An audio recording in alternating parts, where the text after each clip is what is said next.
Good evening, viewers. Once again, welcome to the UNNV. Welcome to the tower at UNN this evening. And right now, it's 7 o'clock, 7:30 in or 7:46 in Ugandan time. And here in the US, we are just 12:46 minutes past 12 midday. Welcome once again to today's show as we try to discuss issues that are trending within Uganda. Ladies and gentlemen, Uganda is in a state of quagmire. Things are falling apart as Ugandans continue to die. The state has not gotten any solution yet. People are still in a lockdown. Is the crisis caused by clinical or strategic problems? No. Is it caused by lack of the will by the government? The Parliament of Uganda also passed 500 billion shillings to help in COVID, but the Parliamentary Committee investigation indicated that the money was not given out. The minister made it clear that the money has not been disbursed to the relevant department so that it can run the COVID issues. It's also indicated in this week that the prime minister that promised to give out money to vulnerable people in Uganda have not received money. And one wonders what is really happening where people are in lockdown and they don't have anything to eat. If you analyze critically, you'll find out that possibly hunger might be deadlier than COVID because one cannot stay on an empty stomach. We are going to be discussing these training issues with my guests, and tonight I have several guests. I have Desire Nakauka, our analyst. Desire, can you say some, greeting to our viewers as we go ahead? Good evening to everyone. I hope that everyone, wherever this program is reaching you, that you're doing well and fine. And to everyone who has lost a family member, a close relative, or a friend, my heart goes out to you as we are in a state of quagmire.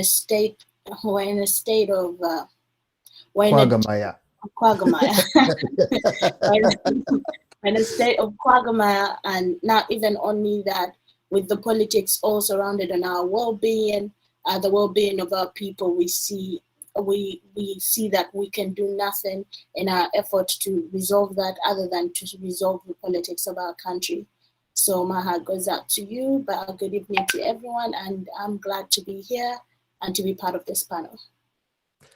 Thank you very much, Desire. I hope you find a good discussion as we go on ahead. And once again, in the studio, I have Dr. Joel Sserubanja, who is one of the great doctors in Uganda.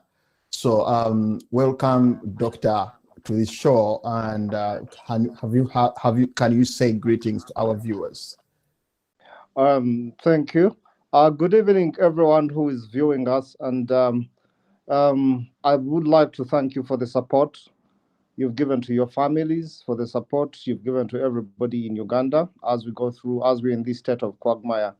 And we hope that our discussions this evening will be able to go a long way into trying to help the situation, because it is really, really bad right now. Thank you. I'm Dr. Joel Sserubanja. Thank you very much for the correction. Doctor, I'll start with you here in this situation. Yes.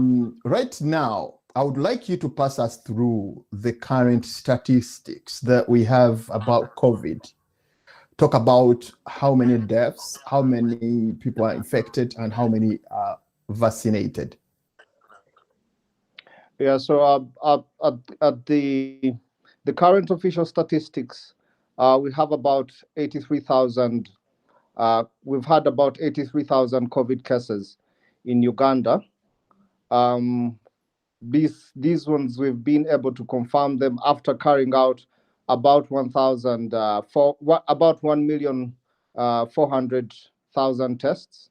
Okay, the Right. number of people who have been vaccinated, 990,000 of the 46 million Ugandans, and the official deaths that have been recorded so far are about 1,900, with 1,100 tests having had a positive COVID result, and the 700 or 800 or so deaths being probable COVID cases. Thank you very much, Doctor. Then, Yes. as we go ahead, I want you to, Yes. to tell our viewers what type of vaccine are you using in Uganda? So in Uganda, we are using currently AstraZeneca vaccine. It's the only vaccine that is available. And this is a vaccine that we got from the through the COVAX program of the World Health Organization. It is AstraZeneca, but it is AstraZeneca India. Okay, all the African countries who received vaccines from the COVAX program got the AstraZeneca vaccine made from the Serum Institute of India. Oh, yeah. Yes, Doctor. People in Uganda seem to have been caught in a state of naivety, whereby they feel like the vaccination is contributing a lot to many people that are dying. People wanted to know how how medically would you comment about this? So, first of all, I think that people have not been educated very well about these vaccines. Okay, usually vaccines that have been received before have prevented one from contracting a disease. Okay, but in the case of COVID-19, the vaccines are supposed to reduce your chances of dying from COVID-19. The vulnerability. Also, they are supposed to protect you from getting severe disease. Okay. Okay. So there's a lot of misinformation and misunderstanding about these vaccines. Okay. And this is causing a lot of what we call vaccine hesitancy. People do not want to go out to be vaccinated when the vaccines are available. Yes. According to the survey that was made, I think I was reading about it yesterday. They were saying that people in the city are the ones that have felt important to be immunized, and people in the rural areas are just around 2% that are ready to be vaccinated. Is it because of what they feel like they are not secure with the vaccination, or what do you think it is that? Well, I think that because of so much information going around about the vaccines and how information that the vaccines, myths that the vaccines could cause infertility, that people are going to die within 2 years if they got vaccinated, and all this information being shared, and also people doubting the quality of the vaccines as according to the media reports. So we're having all those challenges with the vaccination situation in the country. When you look at the mental dimension of this issue, it's like people are dying possibly because of the stigma that is associated with the COVID. When somebody catches COVID, if possibly thinks that he's going to die the next day, is there any way, as in the clinical dimension, that you have tried, to counsel your sick people about the stigma, and they shouldn't be worried about the situation in case someone is caught? Oh yeah, we're encouraging people that if you are diagnosed with COVID, okay, you need to inform the people around you, because you need to first of all to isolate. Okay. Also, you need to try to put in place measures for them not to contract the COVID. So, and then also we're encouraging the family members to be able to be supportive of people who have got COVID, because then it's a disease which one can recover from. Okay. it's a disease. If one is given supportive treatment early, their body is able to recuperate. The other thing, that if somebody is stigmatized, they will not come out to share their COVID-19 status, and then they will end up spreading it more to those around them than if they were able to feel free to disclose their COVID status. Yes, when we come to again the issue of the clinical side of it, it seems like many people are hesitant that they should go to the hospital, because many of them are complaining that whoever goes to the hospital gets sick, gets worse and dies on oxygen. So this is bringing a lot of fear. Yes.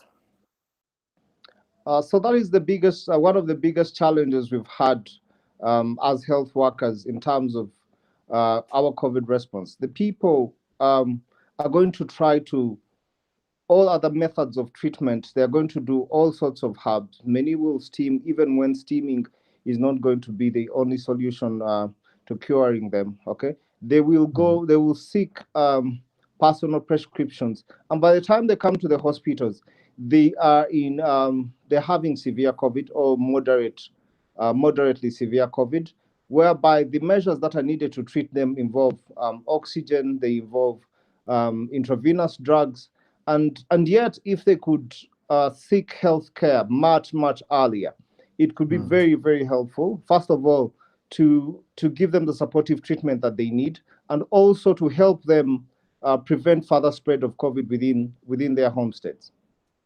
Oh, thank you, Doctor. Thank you very much. As we go ahead, let me ask my producer to play a video that will be showing the evidence of what we are talking about. The producer will be playing a video that we'll look at, and then we come back. As we come back, I want you to analyze again the problems that we are trying to see as the COVID situation is being maintained.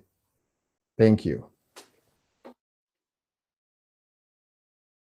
A weak healthcare system and a spike in COVID-19 infections, a double crisis for one of the poorest countries in the world.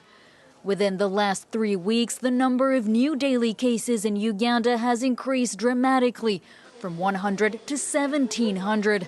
This hospital in the capital, Kampala, is on the brink of collapse. The amount of oxygen required at the moment for the patients as they continue to come, we will not be able to make it. The government has now imposed new measures, including a ban on private and public transportation within the country.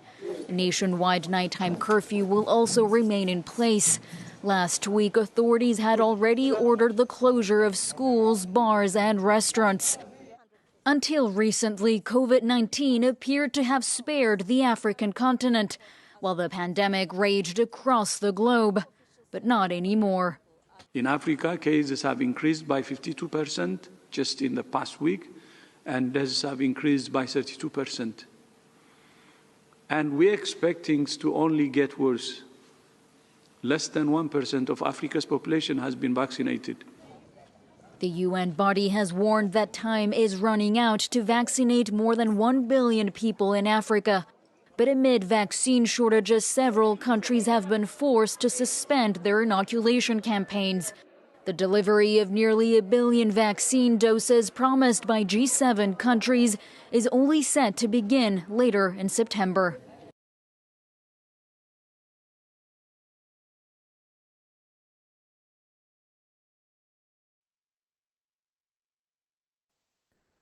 Yeah, welcome back once again.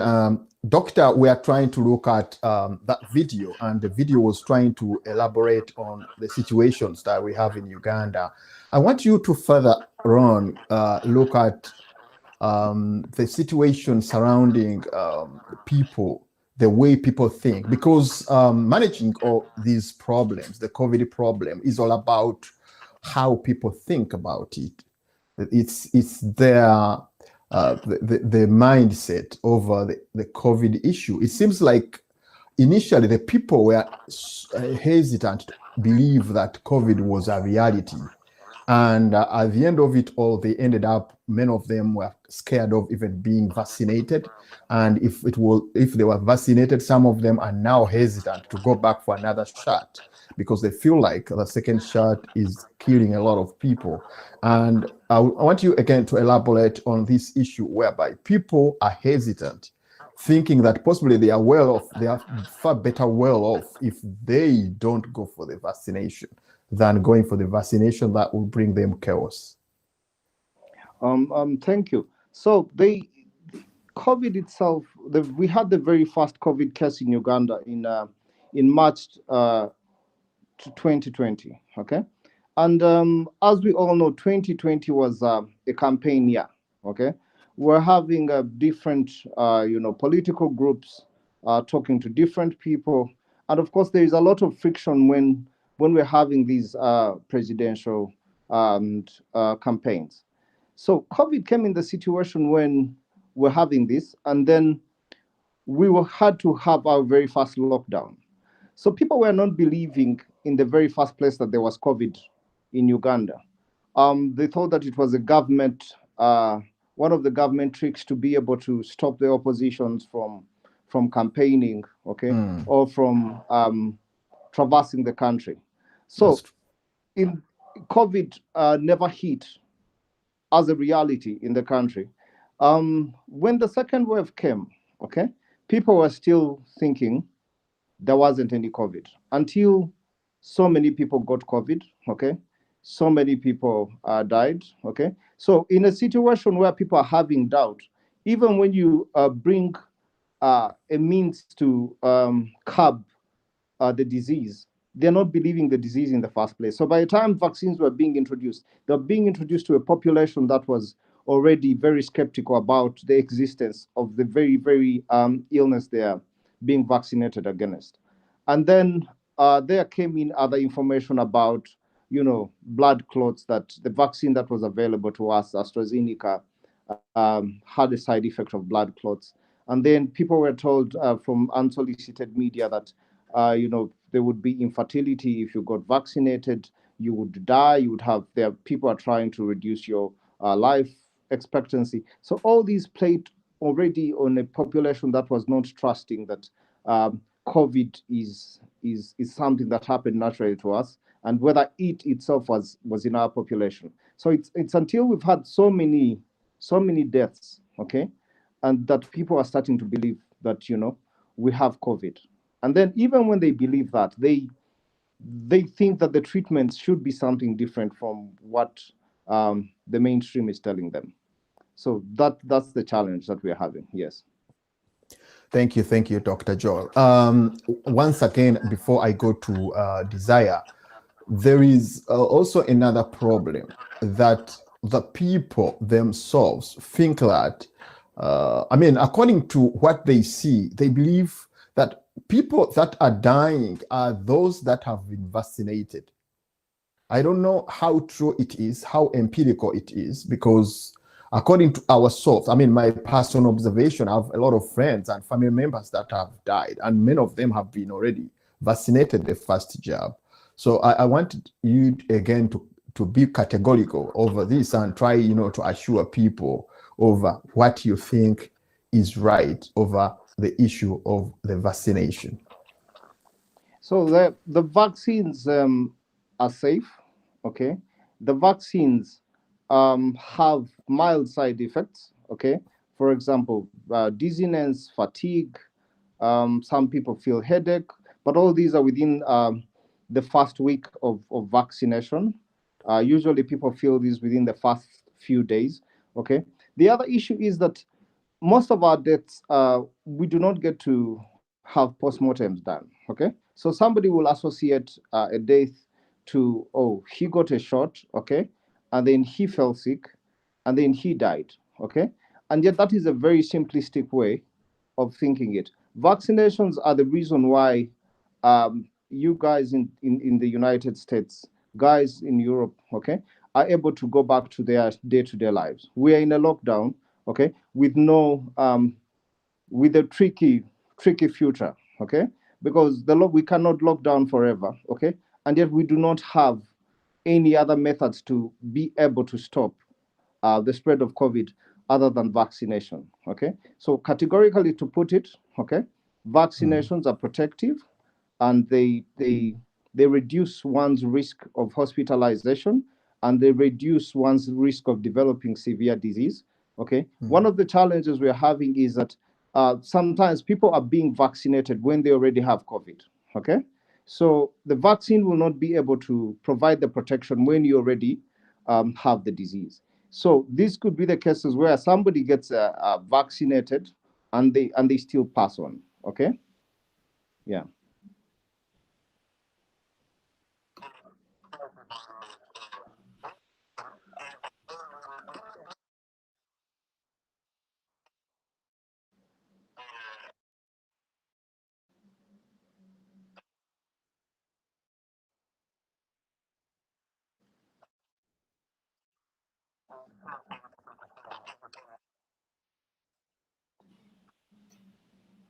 I'm thinking that we might have encountered some technical difficulties at the moment.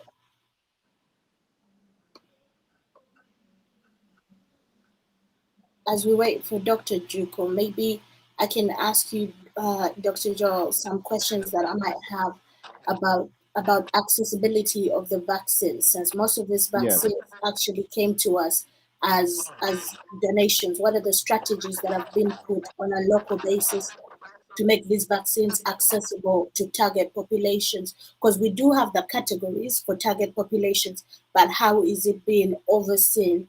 And because recently we had the price inflations on cases, but how is it being overseen that the vaccines, and especially making sure it's AstraZeneca, is being distributed to the people on a local basis? That would be my question.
Time takes a toll on everyone, they say.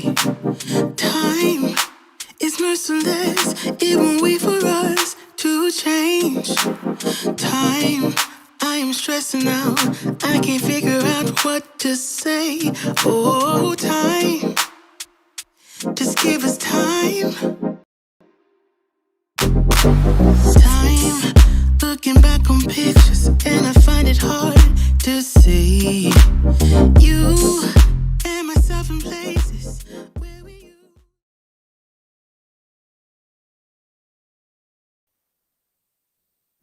Yes. Once again, I welcome you back to our studios as we try to discuss some issues that have been trending within Uganda. And we have Dr. Sserubanja, who has been very categorical and trying to give out a clear picture of how Uganda is looking like right now. As we went for the break, I was telling Desire that the situation that we have in a state of quagmire, as the doctor has tried to make it clear, I want you, Desire, to make a surgical analysis over the strategic and the management part of it, because when the doctor was analyzing, he looked at basically the clinical dimension of the COVID situation.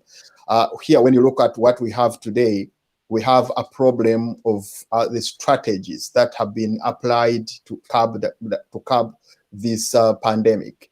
It seems like the strategies that have been used and the management procedures are hitting a deadlock because it seems like they were not planned properly. When you look at what the minister was saying when he came to the parliamentary committee, the minister was trying to tell the people or the members of parliament that they were allocated funds that were to run the campaign. Unfortunately, the money was not disbursed to the relevant departments, and this has created a very big problem. And when you look again at the director who was talking about that they haven't received funds. I think it's the one in charge of the store, the medical stores. He said that all the COVID vaccines that they have in the store are all kind of grant, but they haven't used the money to buy. And when you look at what we have right now, it is just 1% or less than that we have been vaccinated. Is it a problem, a strategic problem, or a managerial problem? Desire? I will start by saying that there are so many layers of this onion to unwrap, but I will start with locally, what our government has been able to do and where it has failed. So when COVID started and help was given out for vaccines, which also is in it of itself, what was offered to the African continent and other third world countries was to try out another vaccine that would be coming from Europe, as AstraZeneca is a product of the UK via India. And in that agreement, Uganda agreed to get 18 million doses of the AstraZeneca vaccine, but this was a price higher than everyone else in that bracket. Uganda would be paying $7 for one dose, and that makes it $14 for 2 doses plus $3 for transportation. However, countries like Brazil and South Africa would be paying about $5.25. And our government was asked and questioned, why would we be paying more? Because we don't have those resources and that kind of money. But however, Alfred Driwale came out and said that we are doing that because countries are different. Uganda seems to have a population of 24 million, whereas South Africa has a bigger population. So South Africa, of course, is paying less. But that still doesn't explain the problem. Where would we get such resources and such money?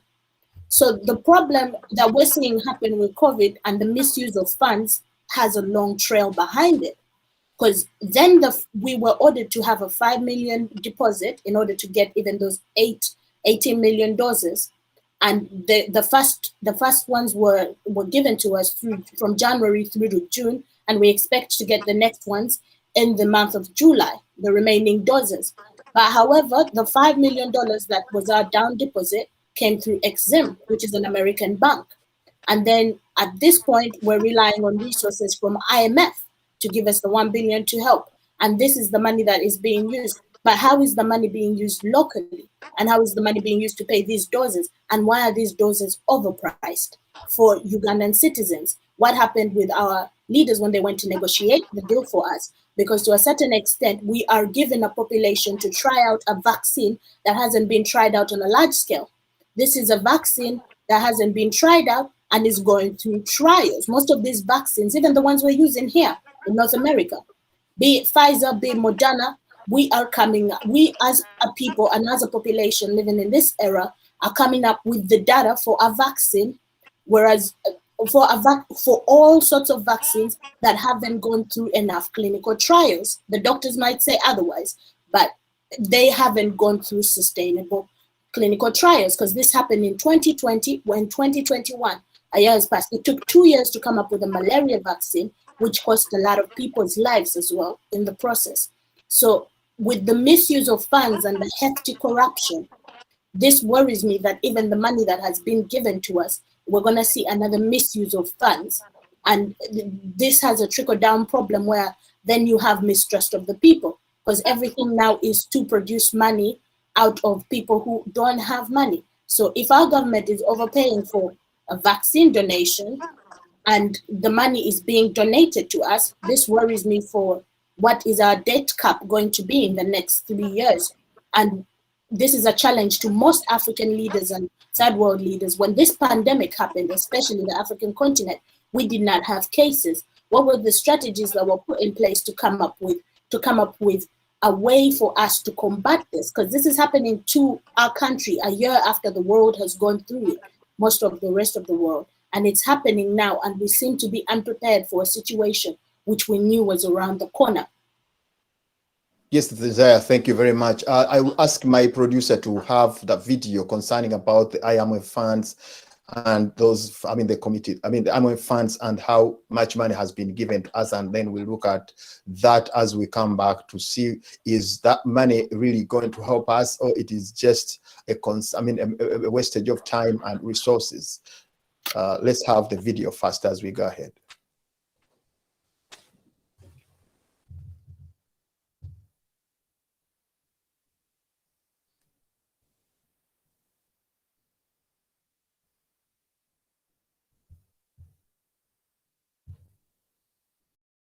The Executive Board of the IMF on 28 June 2021 approved a 3-year financing package under the extended credit facility for Uganda equivalent to $1 billion to support the post-COVID-19 recovery. According to the Deputy Governor, Bank of Uganda, Michael Atingi-Ego, the funds are meant to support government policy and structural reforms to generate additional resources to support the COVID-19 recovery. Money is only contributing to supporting those policies and structural reforms with the view that these policies and structural reforms will generate additional resources to enhance the recovery. Finance Minister Matia Kasaija said it was inevitable for government to request for the assistance for economic stimulus. Uganda's economy suffered both external and domestic, with an economic growth decline from 6.8% in the financial year 2018-2019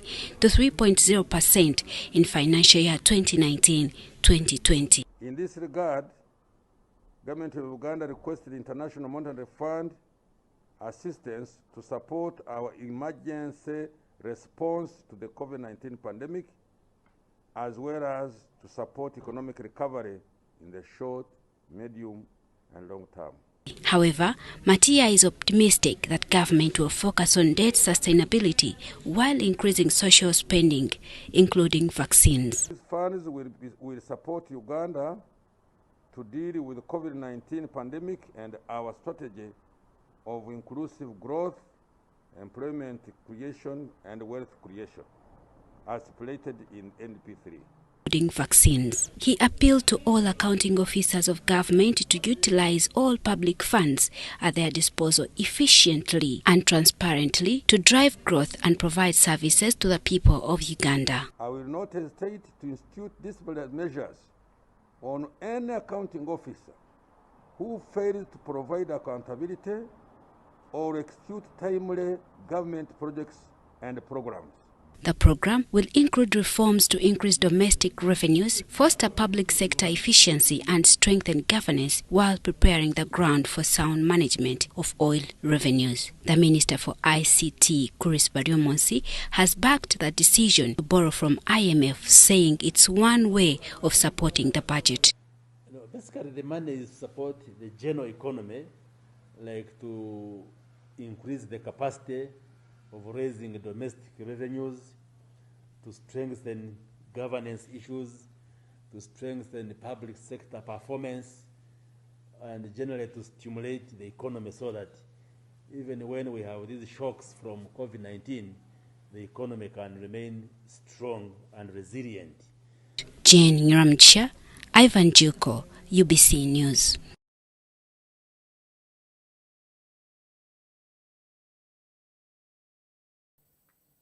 Thank you very much. Thank you very much once again. Desire, according to what you have heard, the minister seems to not be sure of what is really happening in the treasury. He's asked to tell whether the money was received or given out, but he is really very, very adamant, to answer such a question, and it seems like he's not clear of what. According to evidence, the parliament passed 5 billion shillings that were to work on COVID, and actually, as you heard in the committee, they were saying that the money was released, but it has not worked. The people that are supposed to, implement have not received the money. And now here they go again to get another 1 billion shillings again. $1 billion, which is around 3.5 trillion Ugandan shillings. Is that money going to be used, or it's just a share of what? They're just sharing what they have really obtained. What is very ironic and annoying about this situation that we find in ourselves is that the money that is being donated for, not even donated, that is being loaned out to us, because I think that if we were going to use our own people, and which we shouldn't be in any case, as guinea pigs for a vaccine that is not being used elsewhere but in the third world countries, maybe in the UK because it's a product of the UK, and African countries, you would think that we would go into discussion with these countries, not for loans but for grants, because this is research that's being done on our people. We should be getting grants and not loans. But however, our government goes ahead to get a loan. But in the package of this loan, and you have our people serving in government coming on TV and saying it's to also help with leadership. And why is money an incentive to have better leadership? Why is money an incentive to have accountable leaders? Why does money factor in to cut corruption? I thought the problem with corruption was that we were embezzling funds, not the lack of funds. Now you've created another pot of funds has been created to sustain a corrupt, exploitive structure that's already in existence. And what economy is being boosted off debt? An economy cannot be boosted off debt. Even just your personal economy, you can't boost it off debt. So we're looking at a place whereby debt is just going to keep us in the same cycle. Is why I started answering these questions with, this is a tough onion to peel. We are going to remain indebted to all the other countries that now hold the market for the vaccine. So you have just a few selected countries in the world that are going to dictate the market for the vaccine. And because most of our leaders have not been brilliant enough or loving enough to the people to be like, we must to have come to a decision that we must have come up with a solution for our people in these trying times. And with our decaying medical system, we don't even have those strategies at hand. So another situation is being created whereby now we have to deal with what the global market dictates, and that is dictated by a few other countries, and we're forever indebted in them. And our governance cannot work because our governance then is tied to that general system. So we find ourselves, as you said when we started, in a state of political quagmire. Thank you, Desire. Let me go back to Dr. Joel. Dr. Joel, we tend to look at a situation whereby we have very many people that are, having problem, especially when it comes to, these private clinics or private hospitals, whereby last week we had an issue where a person was, the body was confiscated because of not paying all the money. I don't know whether you as doctors have a way you're trying, to cover up or to see how you work on this issue, which is becoming very rampant, whereby the prices or the costs of treatment goes so much hiked that an ordinary person cannot cover them up, and at the end you find someone dead and then the body is confiscated, and it becomes a very big shame to either the hospital or the people that are really having the person dead. Thank you, Dr. Juko. The challenges we are having with the health sector and COVID are enormous. COVID, wherever it has hit in the world, it has exposed the gaps, and it has also showcased the inadequacy of the health sectors. Our health systems are overwhelmed by the current COVID situation. COVID is a disease that gets you sick to the level that you need intensive care therapy. And the world over, intensive care therapy is very expensive. I would think that also in the US it should be quite expensive. And the government is the one that comes through to subsidize this kind of care. When you look at the people who are able to go to Mulago, they're able to get health care in the high dependency unit and the intensive care unit without paying a shilling. When we come to private systems, because there is no such regulation to harmonize what can be put as a cost to an individual for certain therapy and what is acceptable. For example, for the different tests, what is acceptable in terms of professional care fees, what is acceptable in terms of resident bed costs. We end up with having cost issues because a patient of COVID can be in hospital for 2 months and they're running bills every day. And once these bills continue running, of course, the patient is not going to be chased out of hospital because they're not clearing these bills. So the time comes when the person passes away and they have to clear these bills. And then we get into a very embarrassing situation. How can we prevent ourselves from these enormous bills? We need to have government hospitals supported. We need to have the non-for-profit hospitals also supported so that people can be able to access affordable care in this pandemic. Doctor, when it comes to the ethical element of this, there are so many complaints that have come across that some hospitals don't have enough intensive care units, but they keep on, telling the clients that they have some few left out, and at the end they tend to to pull out some others that possibly they think, who might not even be ready to get out of oxygen, and then they bring in the new one. I wonder whether there is the ethical kind of, possibly I would say, commission that is really responsible for the ethical observation of these hospitals and finding out whether they are acting to the principles and the ethical dimension of the medical field.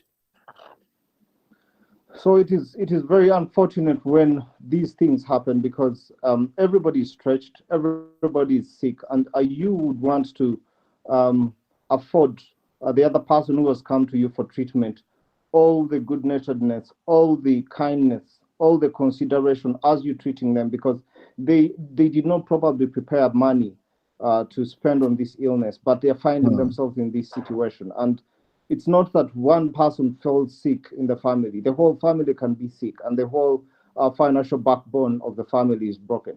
However, we have the Uganda Medical Association, which is supposed to monitor these situations. We have the Uganda Medical and Dental Practitioners Council, ABEC, that is supposed to monitor these situations. But again, the current COVID situation, everybody is busy, either they're working to try to save the next life, or they are nursing a sick relative. So this is why some of these unscrupulous behaviors are able to be perpetuated in our society. But it is a responsibility for everybody in the society to ensure that they give their utmost in this pandemic so that we get through it as a country. Yes, when we come, Doctor, to the issue of possibly the clinical dimension, it seems like some people tend to use this opportunity to exploit, especially some hospitals are using this opportunity to exploit by hiking the prices of these the services, and someone finds himself or herself in a situation whereby they cannot go away with it, and sometimes their loved ones die and they have to attend to all those hiked prices. How would you advise the medical people in the medical service to respond, to work on this? I think that this, first of all, I have to say that this is categorically bad behavior, okay? And we are ashamed. We're ashamed of these behaviors happening, because when you hike services, when you hike the cost of services to the population, you create some form of bad blood with the population. Yes, they could be right now in a very desperate state, and they need to have their loved ones taken care of. But it leaves a sour taste in the mouth of those, and in the long run, it does not help your practice, or it doesn't help your hospital. It doesn't help your business, and we also think that the government should not just talk about these issues. The government should put together regulations, okay, um, as far as prices are concerned, as far as what is acceptable in terms of how much would a hospital spend to provide the service, okay, and how much it should cost, so that the hospital is able to cover its own costs, and it's also able to, to open up, and yet also the people who are sick are able to afford. Doctor, as I try to go to Desire about this same issue, but I wanted to again clarify on the issue that, in some of these countries where we are, they tend to minimize people that they retain at the hospital. Most of the people that are having the problem, the COVID problem, usually come and are worked on, and later on they advise them to go and, administer what they have advised them from their own homes. I wonder whether this is quite common in Uganda, whereby, people need to be back to their homes so that they can, administer whatever they can at their own homes.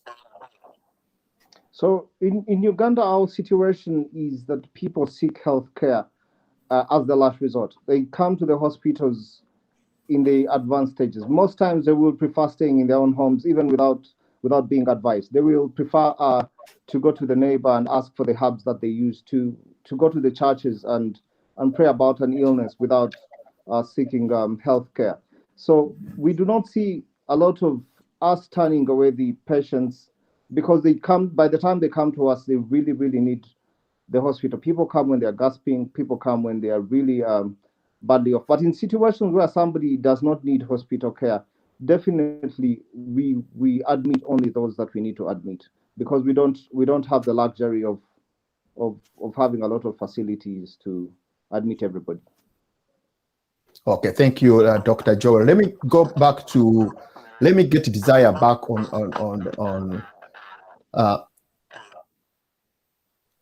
Desire. I would like you to, give us an insight. Here is a situation that some hospitals tend to be having a problem of enough facility, and then really they don't gauge their ability to, take on so many of these sick people, and they tend to, admit as more, yet the facilities cannot accommodate them. Can you give an insight on such situation and how it affects the people themselves? So the doctor said that people tend to go to the hospital as a last resort. But let's look at the socio-economic situation in Uganda. Why is it that people go to hospitals as a last resort? Because medicine and medical treatment has been made a luxury in Uganda. Let's not dismiss that fact. Let's not also dismiss the fact that now, with the amount of beds, the skepticism that people have, of course, people are skeptical about the way that the government is going about this because of high militancy. Let's not forget that during this whole period we're talking about, the streets of Kampala are full of police and armed state policemen to reinstate a curfew. So the fear that has been instilled in people for their safety of being harassed by a police officer, or their safety of being jabbed when a government comes out and says that, some of the jobs we're giving you are water, and also of knowing that you're not going to get enough space in a bed, because on top of this whole pandemic, there's other health things that are happening in the background. We're not looking at how many women are going into labor, and we know we don't have enough resources in terms of bringing children into this world. We have one of the highest immortality rates. How is that being accounted for in hospitals where people give birth on floors? How is that then affecting the beds available for COVID? And all of this is happening in the midst of militancy, not only on the streets, but in the hospitals as well. Why? The situation in Uganda that seems to be happening and how it's being implemented. And then amidst all of this chaos, the government has been, our own government has been announcing working on its own medicine for the vaccine, something that the public has not been told about, something that the public has not been informed about. And this is all behind the mask of its AstraZeneca vaccine. So I do not blame most of the people, and I forgot to mention another fact, and of course people are going to go to things that are closer to them that they're used to. We have remedies where people with culture, it is not it's not out of context on the African continent or in places that are rich with culture, that if someone gets a flu, it can be a problem with some diseases whereby medical intervention is needed, and some diseases that our communities have not had to deal with, where you need medical attention. For example, I would say the field of mental health, where you need to go and actually speak to someone who's specialized in that field, a field that has been just growing through the centuries. But when it comes to if someone is at home and they feel like they have a cold, it's not out of the blue that the first thing they're going to think of is drinking honey, ginger, and lemon, because those are some of the remedies that people are used to. So we have also that bracket of where people with culture and where people with remedies which has been called localism by our president. But that is also another factor in here. And I don't blame the Ugandan people being skeptical of this government, because a lot of information is being cut up and not communicated in the right way. And my question would be, amidst the COVID pandemic, what is happening with all the other health problems that we had with our medical system to make beds available? And why would that, and amidst enforcing a lockdown and keeping people behind their gates or behind their doors by military force? So all these problems are collapsing onto already collapsing political, economic, and social place, whereby militancy is the only answer, and the people cannot trust the government anymore. And I cannot legitimize anything that the government is doing for the benefit of the people, just as an individual. Thank you very much, Desire. We have been joined by Lydia Natoolo, who is the Vice President to UNA and also a biologist. And we have, yes, Lydia, it's a pleasure having you on UNN The Tower. Would you greet our viewers? And right there, we shall go ahead and analyze some issues. Thank you so much, Dr. Juko. And I'm so sorry for the late show up. And to all our viewers and fellow panelists, I literally had to travel to a different state because now the campaigns have started as the next president of UNA. So I'm so humbled to be here. Of course, I'm jet lagged, but hey, we got to do what we got to do. Lydia Natoolo here. Right now, I'm in the state of Michigan, but originally from the state of California. Yes, I am a biologist and also a politician. I got 2 degrees, one in biology, a Bachelor of Science in Biology, and then a Bachelor of Arts in Political Science, because I believe that politics runs our lives. And I'm so humbled. I actually work at the University of California Medical Center in the Department of Laboratory Medicine and Pathology. So I'm humbled to have Dr. Joe here and also our Desire, the intelligent one. So thank you so much. I missed most of what Doctor said, but I'm sure what he has given our viewers. Yeah, let me start right from there as a strategy, because when the doctor was talking about some problem in Uganda, it was evident that there were 3 big problems: the clinical, the strategical, and the managerial problems. When you look at the strategical, it involves the logistical, like the purchasing of the COVID-19 vaccine. And, you know, when we had a video before you came over, it was like the minister was totally naive. I mean, he wasn't complacent to what the questions have been raised, that where is the money that was released, because 500 billion Ugandan shillings had been released to work on COVID, but the minister never knew where the money was. And, you know, he was like asking, we shall give it out.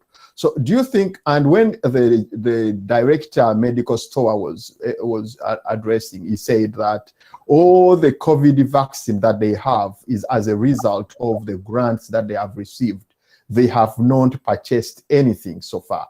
And now here comes a situation that apart from the 500 billion that was allocated, then here comes an IMF, fund that has been, also retrieved that they have to get, which is something like $1 billion, which is around 3.5 trillion Ugandan shillings. What's your take about the managerial and logistical situation of this problem that we have? Thank you so much, Dr. Juko. And I think what we Africans, I may generalize this story, but even worse, Ugandans, we don't learn from history. We know time and over again, our country has been receiving money from these international communities, these international worlds, but the money does not go to where it's supposed to go. We see when we talk about the managerial of this money, we see that even before the second wave hit, money was given to the government of Uganda. And that money apparently, even people in Uganda raised some money. They collected food to give to the people. But where did it go? We know time and again that this money is swindled under the tables to actually those who have money. And those who need it mostly don't get it. Hence the death. Hence the diseases that erupt day in and day out. Our people in Africa are dying of preventable diseases. A third of the populace are dying of preventable diseases. We're talking about water diseases. We're talking about airborne diseases. We're talking about people not even have nutrition in their bodies, especially children. Mothers who are carrying lives in their bodies. Uganda has one of the highest mortality rate, infant mortality rate. The children never make it, even to their first year after they are born, or even they never make it through the labor ward. So what does that mean? We come from a government that is none for the people. That even this money that is coming from IMF that is already been approved, by the way, they have not received all the money. We've been lobbying. There are teams of people who have been lobbying IMF from Europe across to the US. But hence, the money was sent anyway. But because our people spoke, not all of the money is sent. But now here we are seeing people dying, we're seeing doctors dying. I hope Dr. Joe has talked about it. Besides the patients, our doctors are dying. Where is our country heading to? Now you hear an entire minister with his ministerial, they're asking where is the money? So that shows a lot where our world is, where our country is. And we need to speak up against these things because it's our people who are dying. Right now, I have 3 brothers who are down with COVID, and one of them is diabetic. So on top of COVID, now our people have the ones who actually have pre-existing conditions are the ones who are literally going down heavily. But why? Because our people never go for annual checkups. I love to share my story always. It's not until I came to America that I started having annual checkups, because back home, that's a luxury. You only go to the hospital when you're sick. Literally, your temperature is high. So when you talk about where is this money, this is going to be a question that we're going to be asking every day. Because again, our doctors don't have PPE. I've been watching doctors vaccinating people with their bare hands. That is not allowed in the medical world. A doctor is supposed to be protected above all. So for me, my call is to go to the government of Uganda, and I hope they're watching, and I'm sure they are. It's not too late to do the right thing. We cannot lose our loved ones like they're cockroaches being sprayed on. Thank you very much, Lydia. As we go ahead, should I have Dr. Joel? Dr. Joel, here is a situation that people are dying, like Lydia is saying, and it seems like even the elite class is being hit best or worst. I would like Doctor to put an insight on we are losing a lot of valuable people in Uganda. I don't know why. Is it because the others are not evident? I mean, it's not very, very evident, I mean, of their death. Here, situation that Lydia has talked about, that we have lost many doctors, we've lost teachers, we've lost people of value. I mean, that is the middle class that would build the nation. The nation is built on the middle class. I mean, do you have any thing that you would like to, you know, cut across when it comes to the middle class?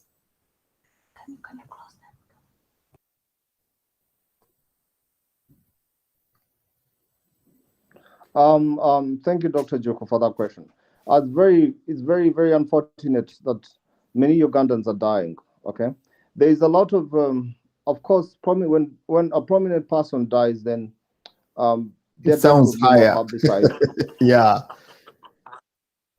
Yeah, their death will be, you know, more pronounced, and you know, COVID is like a celebrity diagnosis. When somebody dies of COVID, it makes a lot of news. Okay, but many Ugandans are dying. Those that are documented and undocumented. We are in a quagmire, like you said.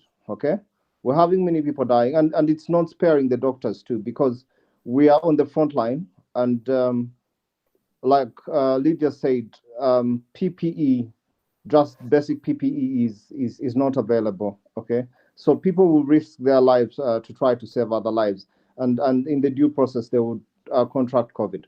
One of our other challenges that we are having is that COVID diagnosis come in late. Somebody will have symptoms, okay, but people are used to getting flu, so they will say, this flu is going to go. Okay, maybe they feel some dry cough, they have some flu, and they go to work. Many people are used to working when they are sick. By the time they go on to diagnose, okay, and this cuts across the middle class too. I mean, many people will come to work for weeks, and then they will just keep on saying, I'm not feeling well. And by the time they want to check, and by the time they want to find out what is actually happening to their bodies, the disease is advanced. And then still, even in these situations, people will start with home remedies before they go on to accept proper treatment. By the time they want to take proper treatment, they're going to need oxygen.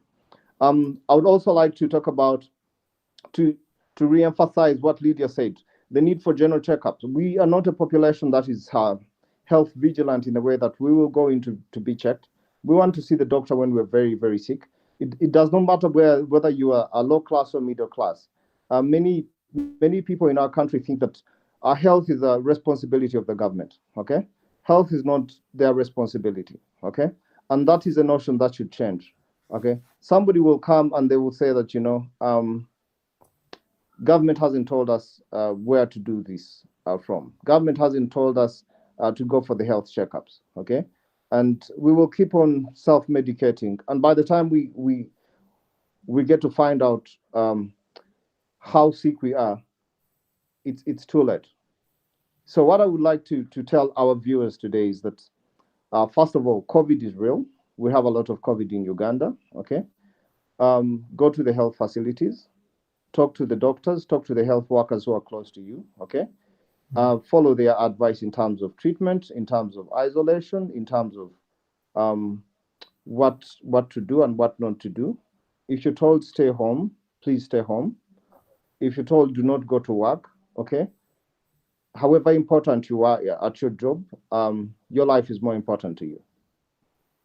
Yes, Doctor, as I'll come back to you when it comes, I'd like you to analyze the issue of the herbal solution as some Desire talked about. But before I have you again on that issue, then I would like to ask Lydia. Lydia, would you please comment about what Dr. Joel has talked about, where people in Uganda seem not to be having, I mean, it's not a culture for people to, you know, contact their doctors.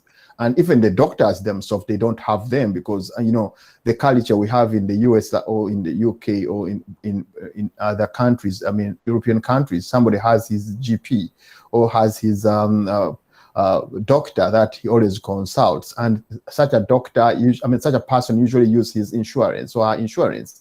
But in Uganda, people use their hard cash, to pay for the doctors. And these doctors actually, that's why very many people don't bother to go to hospital. Instead, when they feel like they are not fine, they always go to the pharmacy, the small drugstore, and then they buy some medicine and they use that. Do you think that has also culminated into the problems that we are going, because so many people have underlying problem or underlying conditions? 100%, Dr. Juko, and thank you so much for that ask. And I want to commend Dr. Joe for his heart and the way he spoke. It's like a father trying to tell our mother telling their child, you have to eat, you have to eat. As a doctor, I'm sure, I'm not a practicing doctor yet, but I'm sure he sees the burden every day. When a patient comes into the hospital, and if this patient came almost 6 months ago, that issue would have been resolved. But just because a lot of our people, we have 45 million Ugandans, right? Overpopulated. But 80% of that populace lives literally, they go to work and the money they have can only buy food, can only pay for their children to go to school. Whereby it's a luxury in Uganda for someone to go see a doctor annually. Forget about just seeing a doctor annually to check your inside parts of your body, even dental care. People don't understand if you don't take care of your teeth, that can erupt into cancers. We see a lot of people it's not the intention of, Lydia, I think it's not an intention of the people, but it's not. The logistic It's part not. of it. It's just the livelihood. Our people are poor. Our people are poor. They cannot afford to go to the hospital every year. And that's why by the time they go to the hospital, almost they're about to die. Some of them, they're critically ill. So it's up to the government to create free health care. Just a country as Rwanda, it has free health care for its people. Well, its populace is not 45 million people. But this is what the government decided to do. Why? Because you need a healthy populace in order to have your government grow. And that's where we go back to zero back, whereby the government is not for the people. But if the government decided to do that and enable our people to get free health care, then we wouldn't be where we are today. But our people are poor, and going to see a doctor every year is a luxury they cannot afford. Pretty much that's all I can say. But I wanted to add on to the last ask I forgot to say this. Ugandans have to hold their member of parliament accountable. If they cannot hold the government, the president accountable, because when you go on the street, bullets are going to get into your head. You elected these people to speak for you, to be your voice. Go surround their homes if they are not doing the right thing. Ask them where this money is going, COVID money, that you need the support, that your doctors need protection too. So it's the people in Uganda to step up. Go and rally outside your MPs. Ask them to do the right thing. That's what I wanted to add on. Thank you so much, Dr. Jacob. Yes, thank you very much, Lydia. Let's go to Desire. Desire, you have heard how Lydia is talking about the problems that we have as it comes to the logistical dimension. And when you look at the money that was expected to be given by the new Prime Minister, some people have a quotation that the money was loaded on a lame tortoise. And actually, we not having the money, people are not knowing when the money is coming and how is it going to go. And actually, yesterday, when the parliamentary committee was analyzing, then they were saying that even they are not very sure when the money is going to come, because even the other money, the 500 billion, has not been, disbursed. So, Desire, I would like you to give us an insight on what do you think the government strategy to give out money, whether it works or it won't work. Is it a stunt, or is it government trying, to buy time as COVID cases go low? When the government came out and talked about having like stimulus checks given out to people, the first question was, where are they going to get this money? Because we don't have that capacity.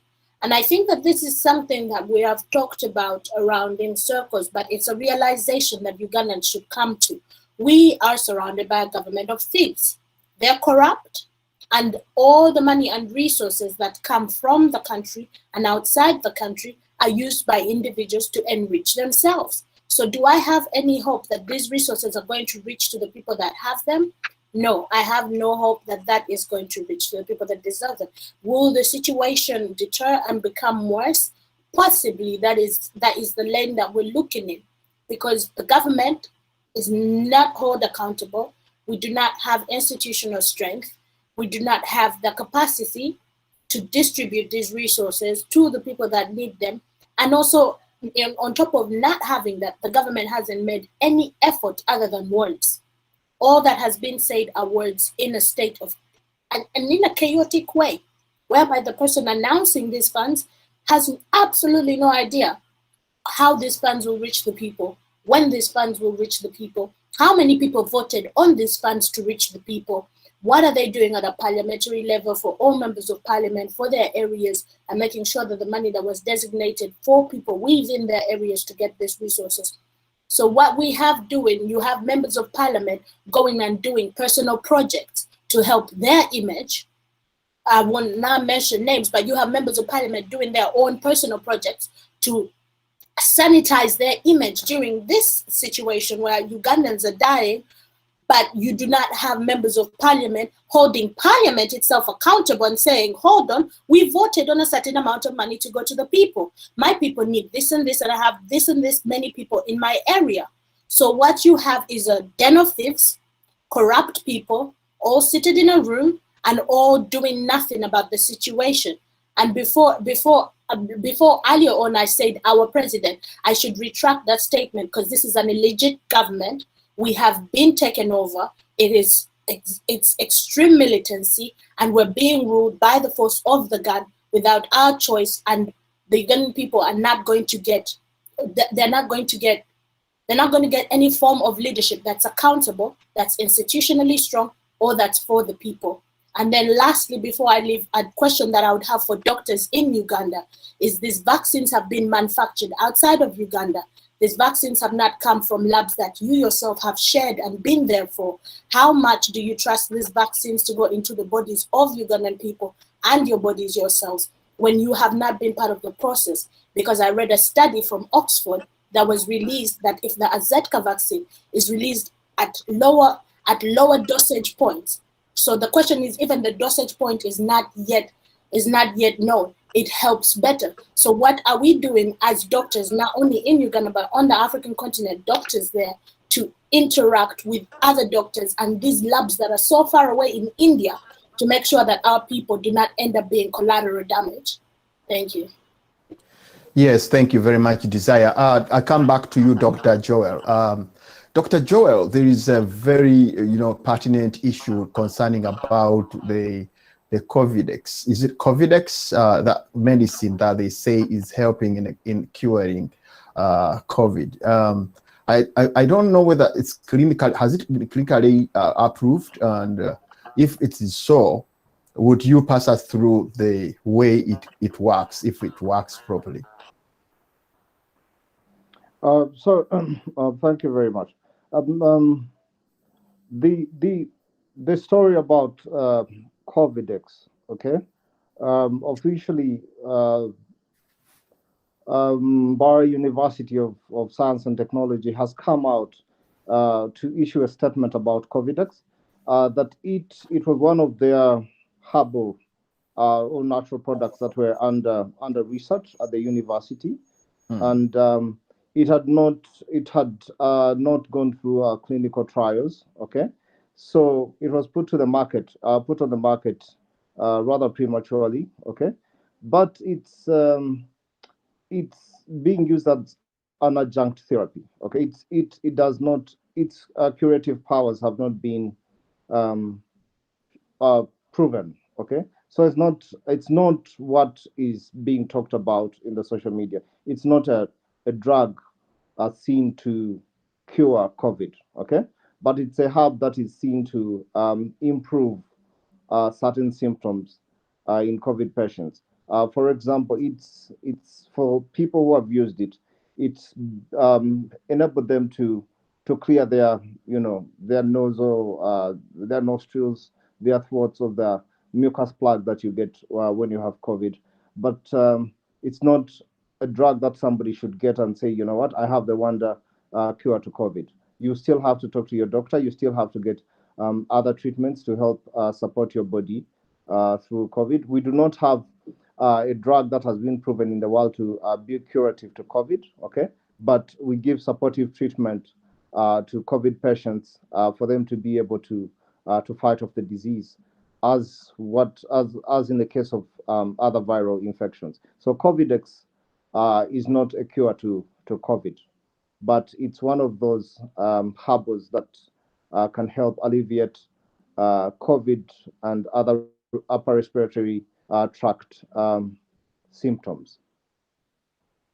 Yes, Doctor, once again, as we wrap up, would like you to, tell our viewers, because as you mentioned, that it's not that everybody that has a symptom of COVID should go to hospital. Rather, there are some home remedies, as we do here in other countries. I would like you to, to appeal to our people, to try identify the symptoms and what are those symptoms, and then they would possibly use the home remedy first as they watch the situation, and then that possibly can force them, if it doesn't go better, they can be forced to go to the hospital. So the common symptoms for COVID, okay, cough, flu, sore throat, muscle aches, headache, fatigue. One can have one of those symptoms or a combination of them. These symptoms, as you've heard them, some of them are similar to symptoms of a common cold. Some of them are similar to malaria symptoms. So as soon as one does feel unwell, they should go for a checkup. Okay. Usually people go for malaria tests. If you do not have malaria, in the situation that we're in right now, okay, please find out how you can get a COVID test done, because the earlier you seek for treatment, the better. Do not sit at home. Do not just self-medicate. Please try to go to your nearest health facility. Try to engage your health workers to be able to get the appropriate advice. I repeat, the symptoms are those similar to a common cold, those similar to malaria, okay? But in the situation that we're in right now, with COVID rampant in our country, we need to have a high level of suspicion. And this also goes to my fellow health workers and the doctors out there. We need to have a very high level of suspicion of COVID whenever somebody is unwell in the current times. I have two questions, Doctor, on behalf of our viewers. One, there is a speculation that COVID, when someone is given a shot for COVID as a vaccine, they are injected in and then another virus that can really counteract the COVID virus. Is that true? I beg your question. Can there you is please, there is a current or ongoing kind of situation. I mean, kind of, I would say misnomer or norma that when somebody is given a jab, a COVID jab, is injected in a virus that will counteract the COVID virus. Is that right, scientifically? Or? So that is not right. Okay. They are different. The COVID vaccine that we're having in Uganda, the AstraZeneca vaccine, is not a live vaccine. Okay, so there are different techniques and there are different forms of vaccines. Okay, so what a vaccine is supposed to do, a vaccine is supposed to help your body. Okay, think that you've got the disease. Okay, and then your body produces antibodies that will protect you against that disease. So the vaccine, the COVID vaccine, the AstraZeneca vaccine, it has a weakened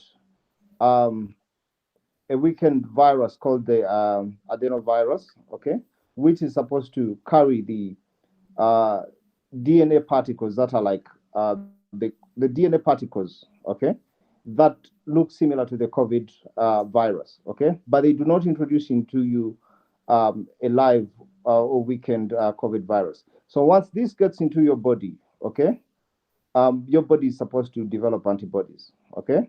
And when you develop antibodies, that's how you're able to protect yourself against COVID, okay? So there is a whole elaborate science to this, okay?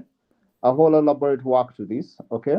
But what we need to emphasize today is that these vaccines are safe, and these vaccines are one of the strategies, one of our strongest strategies to be able to fight against the COVID-19 pandemic. Okay.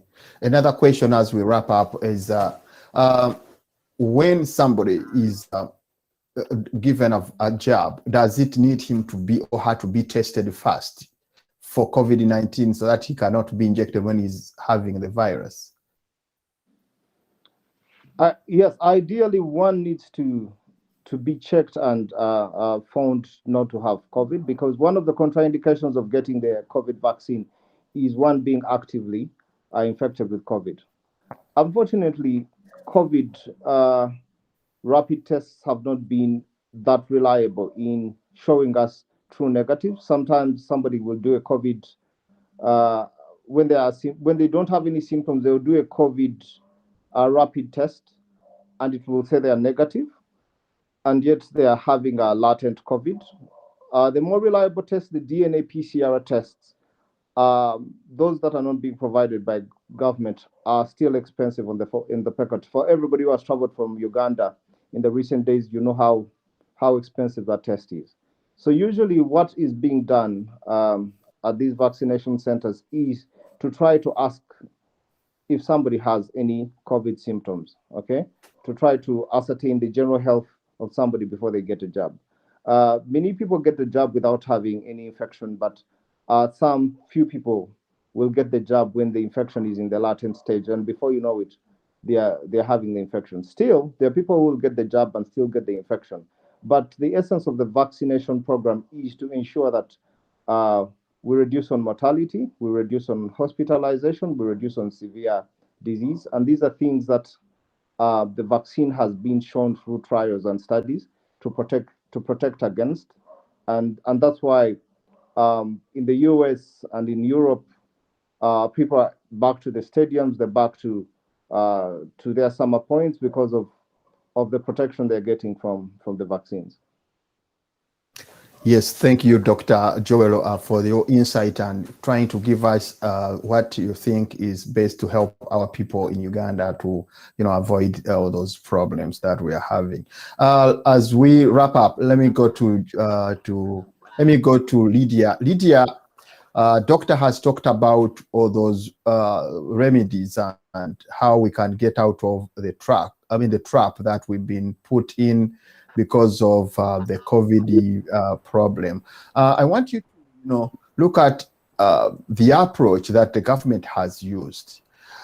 According to some social science scholars, they say that the issue of the lockdown is not the best solution to the COVID spread.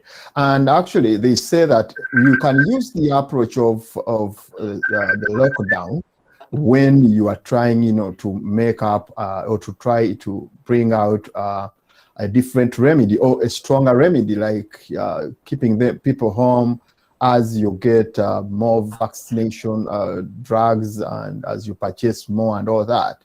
But it seems like the Ugandan situation, we don't have a strategy that we go for lockdown just to keep people home, and we don't have a medical strategic way of handling it. People are at home, they are getting sick, they don't have anything to eat, and yet the government has not done the best to help them out. Do you think the lockdown seems to be an effective approach to this problem? Thank you so much, Dr. Juko. And again, thank you so much, Dr. Joe, for explaining exactly what's happening on the ground, especially you who's behind the scenes and on the front line. The lockdown, as I said last time, here in the US, the country was down for a year and a half. Just like Dr. Joe has said, California has just started opening up just last month. Imagine, we've been down for a year and a half. The lockdown has been able to cap the spread of COVID. That I can testify. But the lockdown in Uganda, back to the US, while we were in a lockdown, of course, us who are working in the hospital, we're working every day. But restaurants were closed. Businesses were closed. People got angry. People got mad. The new administration came in, and right there and then, the president passed trillions of dollars in order to get to the people in their homes.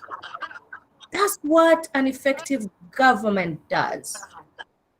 They take care of their people. Because they knew people are not going to school, students were not going to school, parents were not going to work, businesses were closed. Even up to today, there's an effect of that. People have lost their businesses. People are angry at the government. And these things happen. But what's happening in Uganda? There's a lockdown because they see it has happened. It has helped in the UK. It has helped in the US to control the spread of the disease, because this is an invisible disease. It's not like measles. You see somebody, all the body's popped up with different pimples or whatever, because that's a lack of a better statement to say. It's not visible. It's in the air. Just like I said last time, when somebody sneezes, it stays in the air for 3 hours.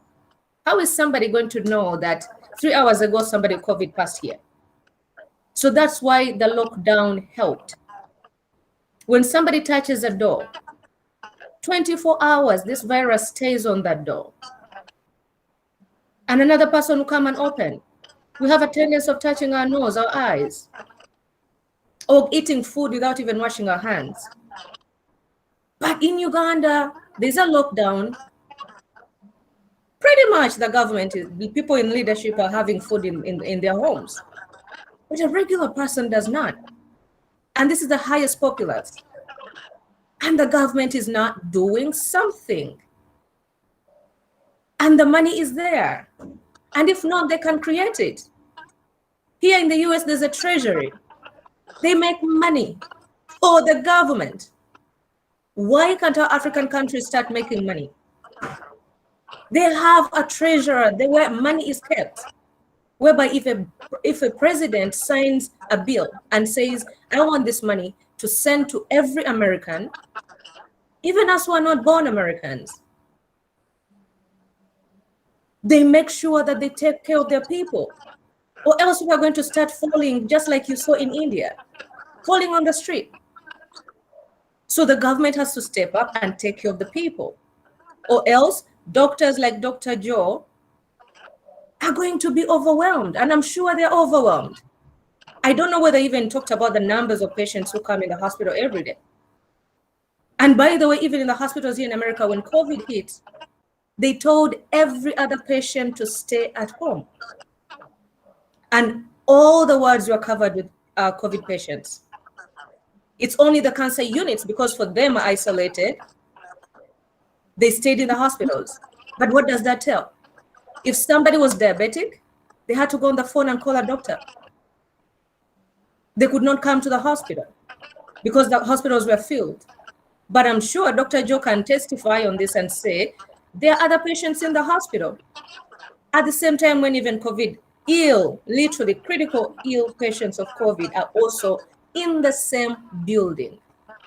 So this is what our government is doing. The government has to step up. I heard they made a list of those people who are the vulnerable population that they're going to give money on their mobile phones. Everyone in Uganda is vulnerable now, apart from the 1%, who are the rich and famous, who control the country. 99% populace of Ugandans are vulnerable. For them to create a list of the vulnerable people, it is a shame. Again, I say, that our government is not for the people. That's why we are where we are. Thank you very much. Thank you very much. I think our producer possibly will be having some people that are having their messages as we try to wrap up our program. If there is any voice or callers that are online that wanted to, participate in this discussion, I would love at this moment to have them as we try to wrap up our program. And the producer, I think, will be telling me when we have such a caller. And Desire, I think you have had. The good thing is that on my panel today,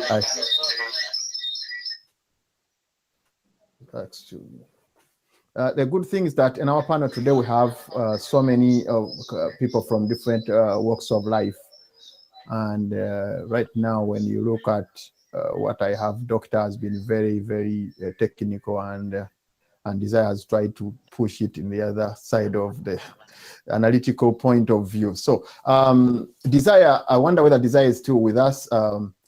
Desire, we would like to know what you think about the situation that we have, as Lydia has mentioned, that people are not being helped at all, regardless of being in a lockdown. It seems like our people are stranded at home, and you know, you cannot keep a hungry person at home, despite the fact that you are protecting him from such a big problem of COVID. They would look at COVID as a minor compared to hunger. What do you think the government should do as we wrap up? In regards to that question, we discussed this last week, whereby we find ourselves in a situation whereby our governments just copy and paste situations that are not adequate enough to cover the people. I think it was a guest we were with last week who went over it. And when it comes down to the question of what the government should do, I think as Ugandans, we must come to a consensus that this government has failed, and the best that it can do for the people is resign and go out of power, or even just come to the steps of admitting that we have failed and we cannot function anymore, and let professionals and actually people who are within those fields, let's hear more voices of professionals, because most of the people who are coming up on TV and talking about it, I did not know until 3 days ago who was the head of the immunization and vaccination board in Uganda. But if I go to search for the references of why they're in that position, that would be another rabbit hole to go under. I did not know why we would have someone come on TV and speak. Why does the State House why does it come from the State House about the 800 fake jobs, but we're not hearing any medics talk about it? So it's a lot of copy and paste, and the best thing that the government could do is at least be honest to the people, because at this point, as a people, we are even skeptical of what comes out of this government. And I don't blame the people for being skeptical. And the copy and pasting has us in a situation whereby it is chaos, it is chaos, it is chaos. Yes, thank you, Desire. Thank you very much. I wonder whether we have some people online that want to, talk to us. And as we try to wrap up, if we don't have them, then I'll have the doctor to wrap up and say the last words as we close our show. Thank you, Dr. Juko, for this opportunity. Hello, everybody. To talk to our viewers about the current COVID situation in the country. It's a quagmire, like we said, and it's everyone's responsibility. The people at home, the people viewing us, the people with families in Uganda, please talk to our families and let them seek health care, okay, as soon as possible. For our government, we need more effort in terms of equipping our hospitals, in terms of motivating our health workers, in terms of ensuring that our systems work. For the private health players, okay, this is not an opportunity to make money, okay? This is an opportunity to provide service to your countrymen. The people are not financially well. Let's not overcharge them. Let's charge them what is due. Let's be fair in the costing of the health services. And the only way that we can fight COVID sustainably is to vaccinate. The government should look for more avenues to get access to vaccines. Let the money that is supposed to be spent on vaccines be spent on the vaccines, and let the people go out there and vaccinate. Thank you very much. Okay, let's have some audios from our callers, and as we try to, they're trying to ask some questions to Dr. Joel. Yes, producer, can you give us the sound? Hello, everybody on the panel. Thank you for today's show. I have a comment or a question to Dr. Sserubanja. You talked about Ugandans seeking for proper medical treatment at the last resort. Now, what I know is you do not have to come into the hospital until it has become an issue for you to breathe. People are staying home, and I think that is the big thing for them to do. And those who come into the hospital are being charged a lot of money, sometimes £600 per day. So do you expect a normal Ugandan to pay such money? Sorry, I have another question for Dr. Sserubanja. Dr. Sserubanja, I have seen a lot of nurses giving vaccinations without gloves. Now, these are basic tools which the government should actually afford with all the money that we've been receiving from the IMF. And another time I saw a nurse or a doctor in the hospital with no shoes on. Now, how are we supposed to trust you with our patients if you do not even have the basic tools that you need to cater for them? Hello, Dr. Joe again. I have a question. I have seen a lot of people coming and talking on behalf of the doctors who are not even doctors or are working in the medical profession. Is it okay for them to actually come and address the nation about COVID when they don't know anything about it? Please let us know what you think about that. Thank you. Yes, we have a caller.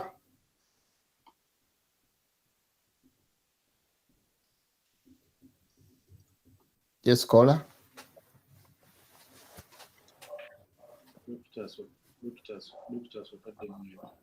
I think, Doctor, you have been hearing what those two people have been saying. Would you answer those questions before we go ahead? I have temporarily lost connection. Can you please paraphrase for me the question so that I can be able to Yes, actually, one of them was talking about a situation whereby somebody, a doctor or a nurse, is working within the facility without gloves, without shoes.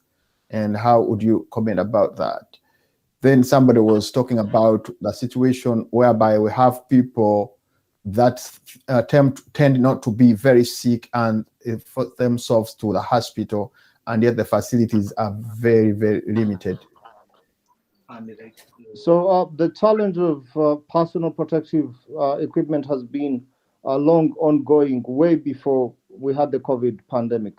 However, in the COVID pandemic, it is of utmost importance for us to work with when we're well protected, because if we're not well protected, we will get infected, and in turn we will infect more people, because we are getting in touch with not only COVID patients but also patients with other illnesses. So if you're not getting the correct protection, please, it's better you do not work, because it's not helping you and you're not helping your patients in the long run.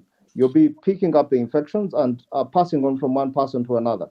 So personal protective equipment is a must for any health worker, because it does not only protect the health worker's life, but it also protects the lives of their patients.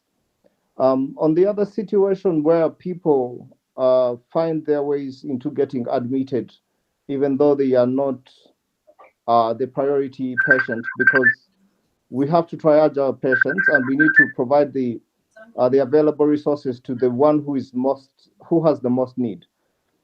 However, in the private setting, these things happen a lot. Okay, people will come and then they will say that, I'm so and so, I or maybe I'm connected to this person or not.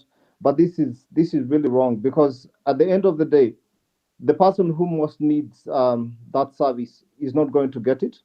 And another time it might be you, because you will come on, you will take on the health worker's time, which is supposed to be spending on another patient who critically needs it, and that alone is ensuring that people are going to die. So what we encourage our people is to understand that when we decide not to admit you, it's because you do not need admission. When we decide not to,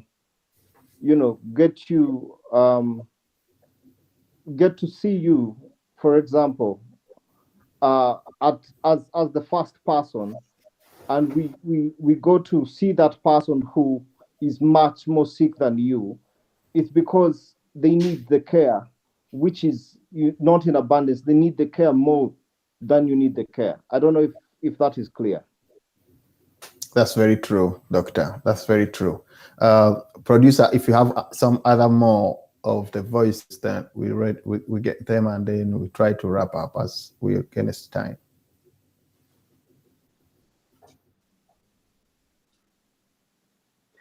Yes, Dr. Joko, thank you for the show. Dr. Joe, Mama waitu owatoro webale kwija. Desire, thank you very much. Nze njagala kubuuza mu Luganda. Era ngenda kukubuuza Dr. Joe. Mazima ddala tetusobola kukuumira abantu baffe bano waka okwewala akavuyo akali mu malwaliro. Era Dr. Joe oyinza otunnyonnyola ku bucupa buno obusatu obulagibwa mu mawulire ng'ate oli yatugamba nti n'akacupa akamu kaalimu mazzi. Then naye ekirala kino si kibuuzo naye mbadde njagala kusaba Dr. Kateregga nti munnange lwakuba leero nkutte mu liiso naye mbadde ngenda kukugamba nti waakiri buli lw'obozze jangu nga y'okkonera doctors abalala. Mu butuufu Butambala teva muto. Tuyinayo abantu abali e Butambala eyo b'omanyi nga ba-doctors b'amaanyi. Nkwegayiridde, the more you come up with these doctors, the more we legitimize our UNNTV. Maama waitu, omuntu waitu Watooro, naye wiikalaga n'ojja otufeeseza akayira akiri mu wiiki akiri ebiro bibiri tebyokusobola kukwakana kwejja UNN n'otuheereza. Weebale muno oikale n'obusinge. Thank you very much, a son of Toro. Yes, we have more caller or more voices as we try to wrap up. A very good evening to doctors and Sarah. Nice to see you today. Dr. Joko, I have a question, please. Is it right for expecting mother to receive the job or no? Because I think after receiving it, some get miscarriages. So I'm like, is it possible? Is it good to the health or no? Thank you for that program. And greetings to my fellow viewers of UNN. Greetings, please. Thank you. I don't know. That hasn't been very clear. I don't know whether you have heard the person. Let's go ahead.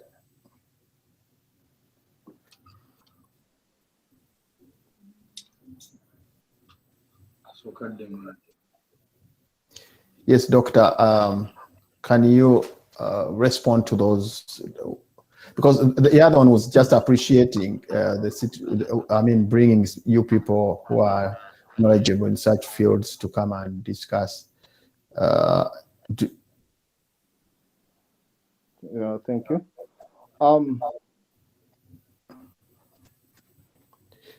Yes. I wasn't able to hear the calls themselves, but I've seen that there is a question whether vaccines are safe for pregnant mothers. We do not have data about vaccine safety in pregnancy, okay? And therefore we're not vaccinating, we're not currently vaccinating pregnant mothers. So one of the, when somebody goes for a vaccine, they are taken through questions. We do not vaccinate those who are sick of COVID, okay?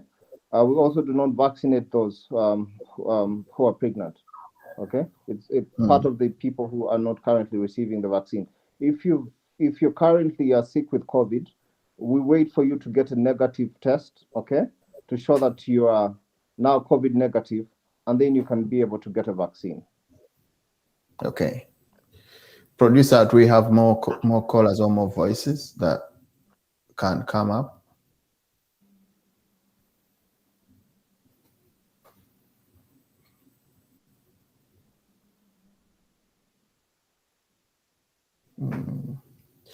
Okay, if we do we have some other? All right, I think this is enough for us today as we try to wrap up. I would ask Lydia if Lydia is still available to wrap up and say goodbye to our viewers. Okay, I think Lydia has been lost. Then Desire, can we have you, say your last words and say goodbye to our viewers for today? I'm very glad that I got to be part of this panel. Most of the people on this panel are specialized in one field or another. But as a world globally, as we're in this state, because this was a global pandemic, and as we see it unravel, and this is still a challenge that I hold to all African practicing doctors and medicians, to come up with a solution for our peoples that we have put our hands in, that we know what it can lead to, and that is actually supported by the people and for the people, because AstraZeneca is not even a vaccine I can get here. And it worries me that because of distance and location, AstraZeneca is a vaccine that my relative can get, and I'm not even allowed to get it in the country that I'm in. It's banned. So this goes out to all African doctors to do some research on what could be for our people, what can help our people, and not to forget that all these vaccines are going to end up being a money-making process to keep us within dependency. I will not legitimize anything that this government is doing. This government, so far, the government that we're in, we have been captured. The state has been captured by a few individuals, and we are being ruled by the rule of the gun. And that will dictate the medical attention we get, that will dictate the access to resources we get, that will dictate everything. Until that is no longer a factor, we are going to continue to see our institutions decay, and there's going to be more skepticism in the public. Therefore, I cannot legitimize as an individual on what the government is planning to do with this situation. And that brings worry, living us in political quagmire, as you said. Desire is an analyst here at UNN, and she has been trying, to look into those issues that have really trended this week. And finally, Dr. Joelo.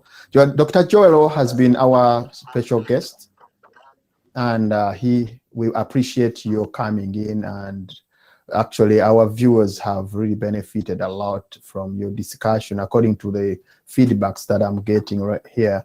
And we would wish to have you another time, hopefully, as we will communicate to you. But to our viewers, Dr. Joelo is very pertinent in this issue of COVID, and has been, running up and down all over the country, trying to find a remedy to all these situations that we have in Uganda. And that's why we brought him over here to give us an insight of what really conspires in Ugandan communities. And actually he has done it so, and we appreciate that, Dr. Joel. So Dr. Joel, can you please say goodbye to our viewers and wish them the best?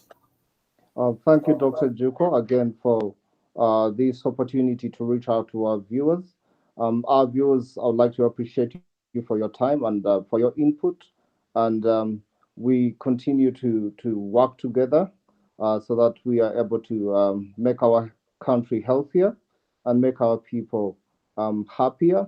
And we pray that we're able to get around this COVID pandemic and get our lives back to normal. Have a good night. Thank you very much. Thank you very much, our viewers. I would also thank our producer who has done the best to make sure that this show happens. And I thank you all, our viewers. But before I close, I would like to tell our viewers and everybody that, ladies and gentlemen, Uganda is our country, and we have a stake on this country. the reasons why we always come out to discuss these issues is because we want our people to have the best out of, to earn a good living, to have a good living, to have a good health, and everything that needs a person to be at home. And actually, we are really very, very privileged to have all this discussed here. And what you have to know, our leaders are really accountable for all this, because we always have representatives. We feel that we have representatives in the government and even parliament and all other institutions. But if the government does not do what people expect of them, if our parliament doesn't do what the people expect of them, then they are letting down their own country.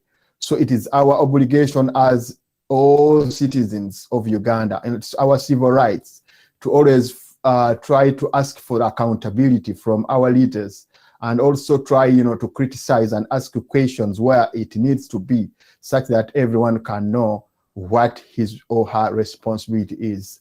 Don't forget that coming soon, or coming next to this show, is the Red Sparrow. As you look at Madame Elizabeth discussing a lot of issues as well. Please always continue with the discussion as we go away. The discussion has to continue until a solution is gotten. Please keep on sharing our videos, keep on liking our videos, and always listen to both our radio, UNN Radio, and the TV, UNN TV official, and Chimbuge Live on both Facebook and YouTube. We cannot go beyond this. We just wish you a best weekend and a new week, and we hope this new month of July will be best, and we'll get out of the problem that we have in Uganda of COVID-19. I wish you the best, and tune in the next weekend, the same time and the same day. Have a blessed day. God bless you, and God bless Uganda. Thank you very much.